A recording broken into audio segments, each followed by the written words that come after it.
Kowane gwamna a Najeriya ana so a ga kamulu da yinsa a cikin kwana 100 na farkon mulkinsa. Wannan dalilin ya sa wakilan gidan talabijin na Hausa 7 TV suka kai ziyara ga DAG na jihar Sokoto Alhaji Abubakar Ahmad Walan Gagi domin jin irin nasarorin da gwamnatin tasu ta sama a cikin kwana 100. Babbar jam'iyyar adawa ta PDP na ganin kasawar gwamnatin APC ta ɓangaren matsalar tsaro da ta addabi wasu sassa na yankunan jihar Sokoto. DAGin ya yi ƙarin haske game da irin matakan da gwamnatin su take ƙoƙarin ɗauka game da matsalar tsaron. Sunana Abubakar Ahmed Sokoto, FCNA Walen Gagi. Alhamdulillah, a magana da Hausa ka ce banza ba ta kai zuwa kasuwa. To duk inda haka an gayyato mataimakin shugaban kasa da national chairman na party da kuma wasu gwamnati da cikin waɗanda abokan shi uwan shi an ka so su kawatar da masu ayyuka in ba a yi aikin kuma ba a karan kowa ai insha Allah da haka ga tun da Allah ya sa an kai ayyuka to shi da kyau jama'a su gani ko duniya ta sani ayyuka waɗanda gabatar da al'umma ga sunan su bayyana suke tun daga irin waɗanda abubuwan da an kai inda an ka samu waɗanda hanyoyin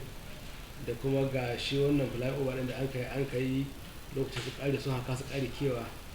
ya nuna cewa shi wa magana ta adawa wa harka ta jama'a kawai aiki ko mutanen da abubuwan nan wurin sun wahala sana'o'insu sun tagayyara wasu ma sun kare da inda aka yi amma yanzu Allah ya taimaka wannan aikin an yi shi an ƙari sai to alhamdulillah Allah ya taimaka Allah ya ƙara saka mai girma gwamnati da alheri ga waɗanda abubuwan da ya ko Allah ya ƙara mashi don ƙarfin gwiwar ci gaba da waɗanda abubuwan da hannu ayyuka na alheri to insha Allah alhamdulillah waɗanda mutanen dai an ɗauko dai gwargwado insha Allah waɗanda aka ganin sun san daraja da kima da mutunci na jama'a kamar shi mai girma gwamnati da haka insha Allah za su taimaka mishi wajen waɗanda gabatar da waɗanda ayyukan nashi da haka dai shawara ta zuwa gare su irin waɗannan abubuwan ɗabi'un da aka san da su gare su to Allah su kokari su riƙe insha Allah za a kai waje insha Allah bai komai ba ayan nan bata ko taso ba ai magana tsaro ke san ba abuna wanda mutum zai kama hudin cewa ga abin da an kai ba amma abubuwan da aka yi da ƙauyukan da aka shiga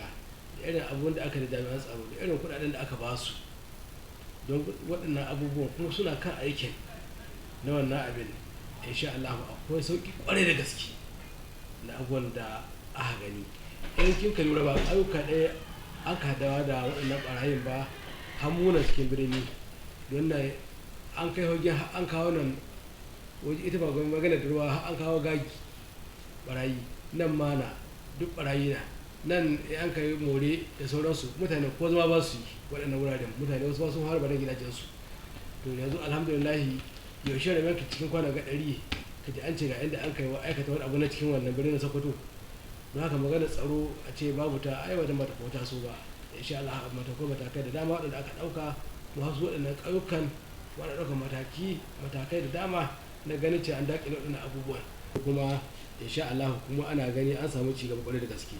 akwai motoci waɗanda mai girma gwamnati sai an ka ba jami'an tsaro don su shiga daji lungu da saƙo da duk abin da ya kamata a ɗauki mataki a ɗauki mataki kuma kamar na cikin gari da aka gani an dai gaba ci gaba sosai ƙwarai da gaske don da akwai wurare da dama da yanzu shi wajen kamar ma mutane sun fara barin waɗannan wuraren to yanzu alhamdulillah Allah sa abubuwa an samu sauƙi ƙwarai da gaske wannan gehen kuma ta gehen iyayen mata kuma an gani waɗanda motocin ga sunan ba wai hoto na ba ko labari a ƙasa abin shike ga sunan kuma kowace duk inda za a kai ta naira 100 an kace a biya kacal